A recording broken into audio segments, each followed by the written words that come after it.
જય શ્રી કૃષ્ણ, જય માતાજી મિત્રો। આજે આપણે જોવાના છીએ એક એવો વાસ્તુશાસ્ત્રનો ઉપાય કે જે કરવાથી ઘરમાં ક્યારેય પૈસાની તંગી આવતી નથી તથા ઘરમાં ક્યારેય ઝઘડાઓ કે વાદ વિવાદ થતા નથી। અને મિત્રો, આ ઉપાય કરવાથી અને આ સાધના કરવાથી કામ ધંધા અને નોકરીમાં ખૂબ જ બરકત થાય છે અને આપના જીવનમાં હંમેશને માટે માતા લક્ષ્મીજીનું આગમન રહે છે। તો ચાલો જાણીએ મિત્રો, રોજ સવારે આપણા આંગણામાં જે સાચું તીર્થ છે તેને દર્શન કરવા જોઈએ। ત્યારબાદ જ આપણા દિવસની શુભ શરૂઆત કરવી જોઈએ। તો આપણા આંગણામાં રહેલ આ તુલસી આપણા જીવનને સમૃદ્ધ બનાવી શકે છે। આપણે જીવનમાં ડબલ ફળ જોઈતું હોય તો આપણા ભાગ્યની આપણે વૃદ્ધિ કરવી હોય તો આજે તમને આ ઉપાય બતાવું છું તે તમે આ વિડીયોને અંત સુધી જોજો અને વિડીયોને સ્કીપ કર્યા વિના પૂરી માહિતી મેળવજો, જેથી કરી અને તમે તમારા ભાગ્યમાં વૃદ્ધિ લાવી શકો।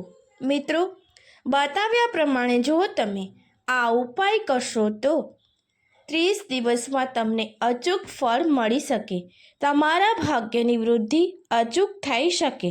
તે માટે મિત્રો, જો પૈસાની તંગી કે કોઈ બીમારી હોય, તમે કોઈ પરેશાની હોય તો સૌ પ્રથમ તમારે આપણા આંગણામાં રહેલી તુલસી માને યાદ કરવા જોઈએ। તેની પાસે તમારી પરેશાની કહો અને તે માટે કાંઈક વાસ્તુમાં બતાવ્યા પ્રમાણે ઉપાયોને કરવા જોઈએ। તમારા ભાગ્યની વૃદ્ધિ કરવામાં આંગણામાં જે તુલસી છે તો આ તુલસી માતાની પ્રતિદિન નિયમ પ્રમાણે દરરોજ માટે આ 3 મંત્ર બોલો, તમારા ભાગ્ય ખુલી જશે, કિસ્મત તમારો સાથ આપશે। દરેક માણસને પોતાના ભાગ્યની વૃદ્ધિ કરવી જ હોય છે, દરરોજ પ્રબળ ભાગ્ય બનાવવું છે। બધા જ લોકોને બમણું મળે તેવી આશા હોય છે, પણ એ આશા પૂરી કરવા માટે પ્રતિદિન દરરોજ તમે આ કામ કરો। મિત્રો, જીવનમાં તમને ઉચ્ચતા શ્રેષ્ઠતા તમારા પ્રાપ્ત થશે કે જ્યારે તમને થોડી નિષ્ફળતા મળે છે ત્યારે શ્રેષ્ઠતા પ્રાપ્ત કરવા માટે થોડી નિષ્ફળતા પણ તમારે સહન કરવી પડે છે। આપણે જોઈએ કે ડબલ ફળ મોટું જોતું હોય છે, પરંતુ સામે કંઈ આપણું હોતું નથી। તુલસી છે એ આપણા આંગણામાં કાંઈ વૃક્ષ કે છોડ નથી, માત્ર તુલસી એ રૂક્ષ્મણીનું સ્વરૂપ છે, માં લક્ષ્મીનું સ્વરૂપ છે। ઘણા લોકો એવું માને છે કે માત્ર સ્ત્રીઓ જ પૂજા તુલસી માની કરી શકે છે, પરંતુ એવું નથી। પુરુષો અને સ્ત્રીઓ બંનેએ તુલસીની પૂજા કરી શકે છે, પરંતુ તુલસી માની પૂજા કરતી વખતે તમારે માં તુલસીને દીપ પ્રજ્વલિત કરવાનો છે। ત્યારબાદ તુલસી માને પાણી ચઢાવતી વખતે એક વસ્તુનો ખ્યાલ રાખવાનો છે કે તમારે સીધો લોટો તુલસી માને રેડી દેવાનો નથી, પરંતુ તમારી 5 આંગળીને સ્પર્શ કરીને તુલસીના પાનને અને મૂળને સંપૂર્ણપણે પાણીથી આંગળીને સ્પર્શ કરીને પાણી છાંટી અને પછી એને રેડવાનું છે। સીધો લોટો રેડી દેવાનો નથી, દીપ પ્રગટ કરવાનો છે। ત્યારબાદ તમારે ઓમ નમો ભગવતે વાસુદેવાય, ઓમ નમો ભગવતે વાસુદેવાય આમ 3 વખત આ મંત્ર બોલવાનો છે। ત્યારબાદ તુલસી માને આપણે દીપ પ્રાગટ્ય કરી અને 3 વખત આપણે તુલસી માની પ્રદક્ષિણા કરવાની છે। આટલાથી પૂરું થઈ શકતું નથી મિત્રો. જ્યારે તમે ઘરેથી નીકળો છો ત્યારે આપણા ઈષ્ટદેવને પ્રાર્થના કરી, તુલસીજીને પ્રાર્થના કરી કે તમારી કૃપાથી હું જાઉં છું એવી પ્રાર્થના કરવાની, અને ઘરે તમે પાછા ફરો ત્યારે પણ એને પૂજાપાઠ અને પ્રાર્થના કરવાની કે તમારી કૃપાથી પાછો ઘરે આવ્યો છું. આપણે જીવનમાં 24 કલાક ભગવાને આપ્યા છે, એમાંથી માત્ર અડધી કલાક કે 1 કલાક આપણે દેવત્વને આપવો જરૂરી છે.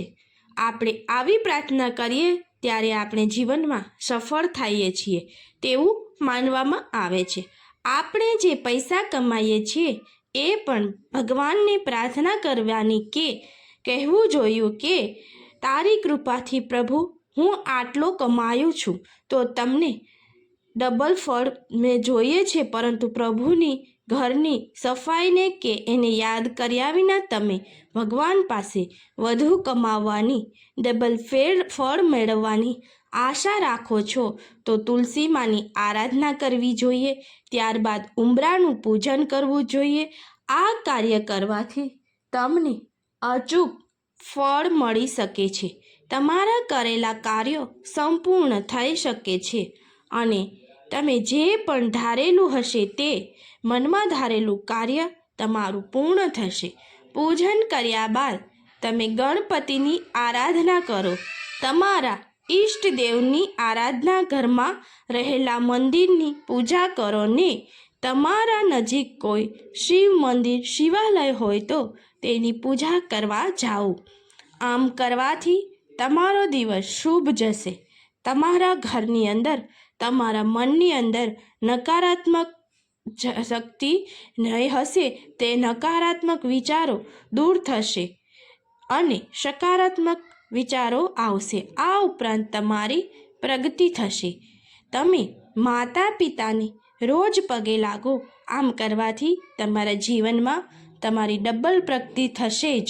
પરંતુ આજના માનવને કશું ભગવાન પ્રત્યે કાંઈ કરવું નથી અને બસ માત્ર ને માત્ર કોઈ પણ વસ્તુમાં ડબલ ફળ જોઈએ છે.